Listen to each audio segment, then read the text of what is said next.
Selanjutnya kita masuk ke dalam bagian kelima atau bab 5. Kita akan membahas tentang pertumbuhan kembangan surplus populasi relatif. Bab ini bukanlah upaya untuk memberikan jumlah pasti angka surplus populasi relatif yang 100% tepat. Nah, meski demikian, kita masih bisa membuat perkiraan yang masuk akal atas perkembangan surplus populasi relatif sejak tahun 1980-an hingga kini.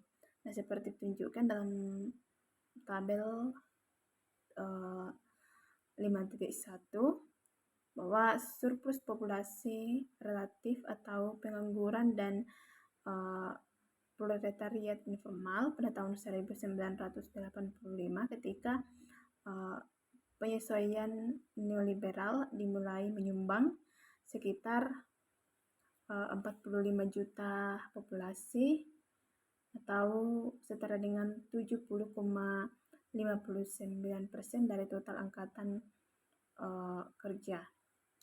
Jadi lebih dari 2 kali lipat jumlah pekerja aktif yang berkontribusi hanya 18,77 juta orang atau setara dengan 29,41% dari total 63,81 juta angkatan kerja.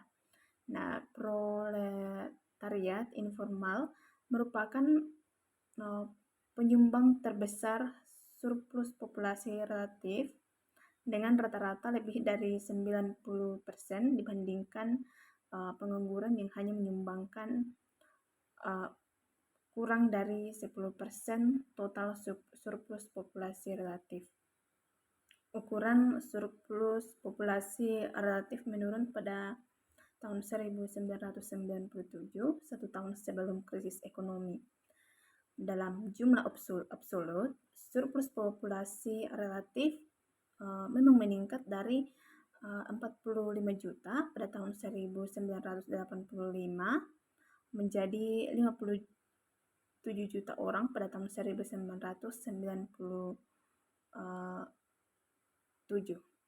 Sebagaimana ditunjukkan di tabel 5.2.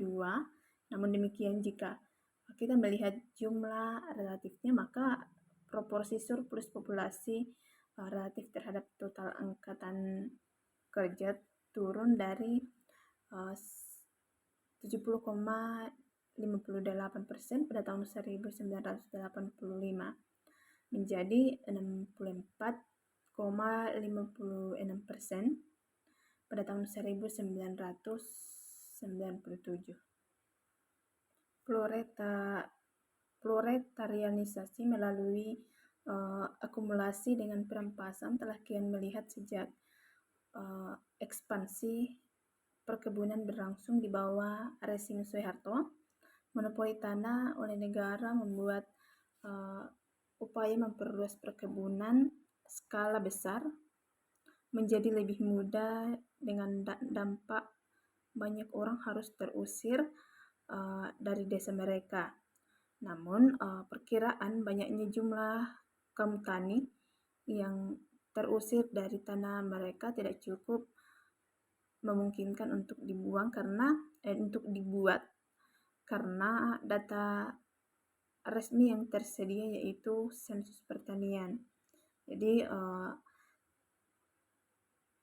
tidak memberikan informasi mengenai kepemilikan tanah atau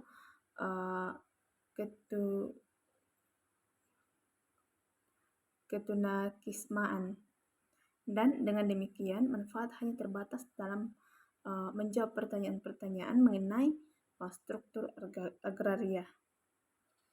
Laju akumulasi melalui perampasan berjalan kian cepat sejak program penyesuaian neoliberal kedua pada tahun 1998 melalui integrasi ekonomi domestik ke pasar global.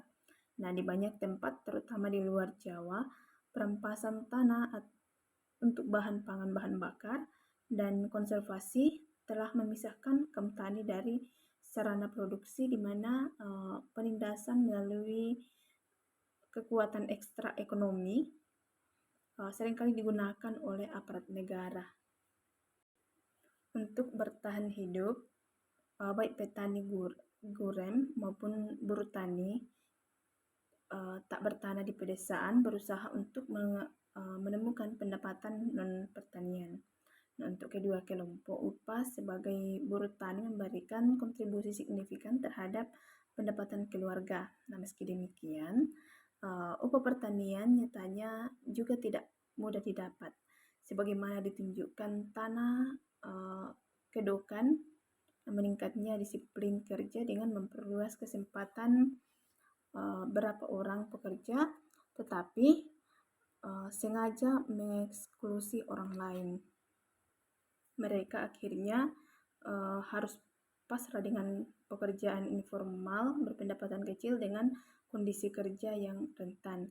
Karena pendapatan yang amat rendah itu, mereka kebanyakan harus tinggal di kawasan kumuh.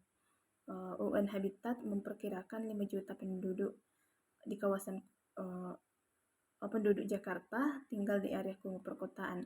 Seorang pengamat kemiskinan urban di Jakarta, yaitu Lea Jinlinek, menggambarkan rumah penghuni kawasan kumuh dibangun dari bahan tipis, bambu, karton, kawat, koran, kaleng, papan, dan bahan-bahan lainnya, yaitu hasil memulungnya.